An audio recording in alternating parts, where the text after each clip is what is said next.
Hello and welcome back to Underlab. Everyone knows that the monsters in Undertale are monsters, right? Well, maybe not. Did something about them ever seem off to you? Perhaps the fact that a good amount of them are clearly dogs, or otherwise just animals, ticks you off. There's a good amount of monsters in Undertale that really can't be described as such. In this video, suggested by K. Jensen, I'll be taking a look at how many monsters really have nothing monstrous about them whatsoever, the idea that they may not even be monsters at all, and the interesting possibility that they may have evolved based on their new surroundings. Is all of this possible and more? Well, you may be surprised. So let's find out whether monsters in Undertale are really even monsters.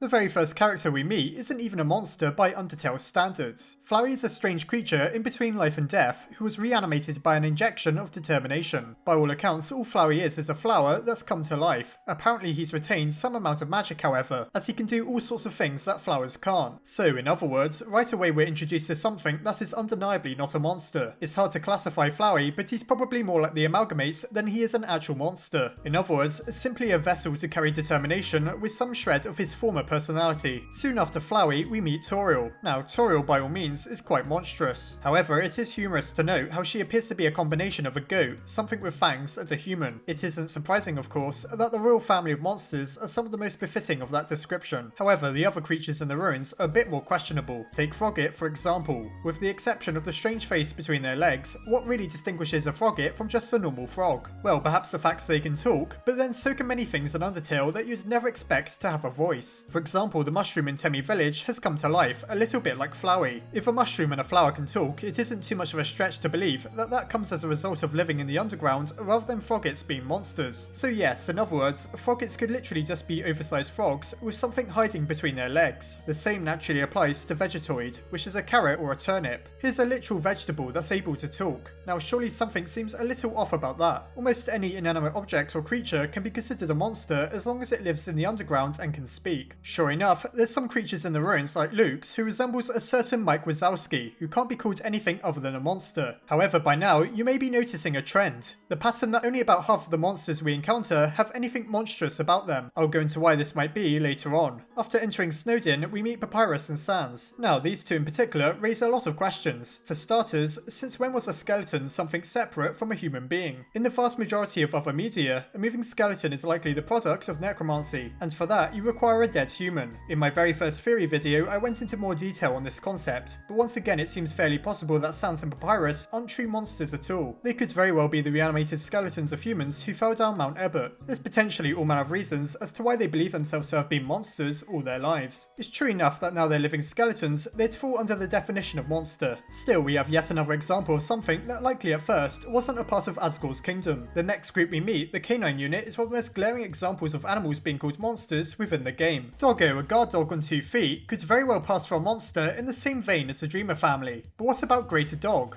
When we first stir him, it appears that he's a giant creature wearing a suit of armor. However, it turns out that really he's just a small dog piloting a very large set of full plate. After being defeated, he hops out and even climbs back in the wrong way. It's very hard to believe that the dog is really responsible for anything he accomplished while within the armor. In fact, the armor itself may be a robotic creation. There's a cut song from the game called Dogtroid, which implies the dogs would somehow be tied to Alfie's creations. Further proof of this is the towel puzzle she gave Papyrus that appears in Snowdin. In short, what I'm trying to say is that Greater Dog is probably just a dog carried about by a suit of automated armor. Why there's a need to have a dog inside it is another question. However, there's no denying that we can't really call Greater Dog a true monster. While we're here, let's ask the question as to why all the dogs appear to have white fur. As I'm sure you know in real life, dogs come in many colours. So why are they all white in Snowdin? Well, they're surrounded surrounded by snow, and it could very well be that their white fur serves as natural camouflage. In the real world, you only tend to get animals with white fur in Arctic conditions. The reason for this is that they evolved to be the dominant species within the region due to the advantage having white fur offers. In other words, I'm trying to say that the Canine Unit are likely evolved forms of monsters as a result of living within Snowdin for so long. The importance of that in relation to the rest of this theory is that we have reason to believe monsters evolve like animals do. Could this explain why we encounter so many bizarre species like vegetables and washing machines? Consider this for a moment. I mentioned how white fur is like camouflage. Well, don't you think appearing like something mundane, such as a rock, would also bear a similar advantage? Now, who might the monsters want to fool? Well, quite likely humanity. In other words, some monsters may have evolved to appear like ordinary animals or objects in order to avoid detection by humans. This is one potential explanation other than the idea that commonplace things are infused with magic when within the underground, which makes them come to life and talk. Other than the Canine Unit, there's many anthropomorphic creatures within Snowdin. Anthropomorphic simply means a humanoid with animalistic characteristics. Many of these resemble ridiculously adorable creatures, the type you'd never want to harm. Once again, this seems like it could be an evolutionary benefit. Monsters are capable of looking mean. Take Undyne for example. So that's proof that monsters only look cute and cuddly when they need to. You can debate whether this makes them real monsters or not, but it's undeniable that they're trying to emulate things from the human world, whether for their safety or because of the close proximity they once had with the denizens of the surface. In Waterfall, we only see more examples of this. Chiron could easily pass for an ordinary fish, Washua could serve as a household appliance, and Moldsmores could easily be mistaken for nothing more than a jelly. So many monsters have only a few traits that betray them as being such. In other words, the underground is populated by creatures actively trying to pretend they're something they're not, and a few monsters that really embrace their monstrous side. Though it really does feel debatable how much we can argue something like Frogget is a monster when even the plants can talk within the underground. As for Hotland, there things get really bizarre with the appearance of the NPC Sunderplane. Though it's obviously just a joke, it seems even planes within Undertale can become monsters. Now, even I'm going to have a hard time explaining this one. To me, it seems like further proof that the latent magic within the underground might seep into inanimate objects and give them personality. The explanation as to how all of these things wind up underground is rather simple, as it's all explained by Waterfall. Various items from the surface end up here, and that could include just about anything, including toy planes. That, or perhaps the restless ghosts of dead monsters, have taken possession of various typically inanimate objects, a bit like the Mad Dummy in Metaton. There's not much to suggest this, but it's a possibility worth not ruling out. So in short, it seems like half the monsters in Undertale really are up for debate as to whether they can really be called that. There's some characters who undeniably fit the definition, but there's a good amount that may not even be monsters by Undertale's standards. They could just be possessed objects, enchanted items, or strangely evolved animals. While the more significant creatures such as the Dreamers and Undyne are undeniably monstrous, others force questions such as, is that really just a talking rock? In most cases, yes, that really is all they are, and as to whether they're actually a monster is another question. There's nothing telling us whether they are or aren't, but I'll leave it up to you to decide whether you believe everything is a monster with the knowledge that anything can talk in the underground. I suppose, of course, that for some creatures, evolving into a rock may very well be a step up.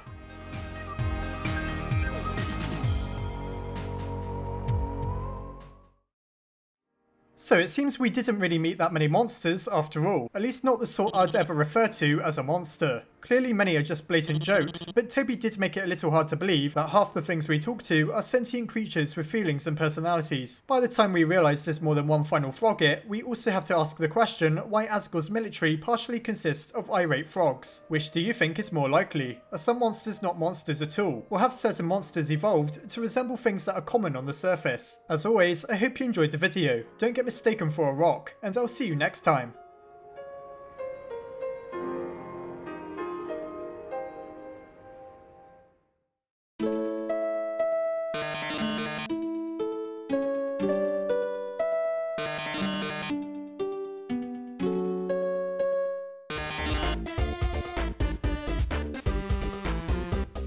Before I go, I'd just like to say a massive thank you to my patrons. My head scientists Asgore and She, Cameron Vigil, Kay Jensen, Sophronius, Mary Morkan and Oodly Noodly, and my Underlab scientists Crystal Sleet, Nicholas Dux, Armin Arlett, Marisa Ray, Corey Kidwell, Yushio Coroni, Sarah Wydra, Emily Gatewood, Anthrax MLG and Captain JNM. If you enjoyed this video, please consider checking out the Patreon link below, as well as the video that explains why I'd so massively appreciate your contribution.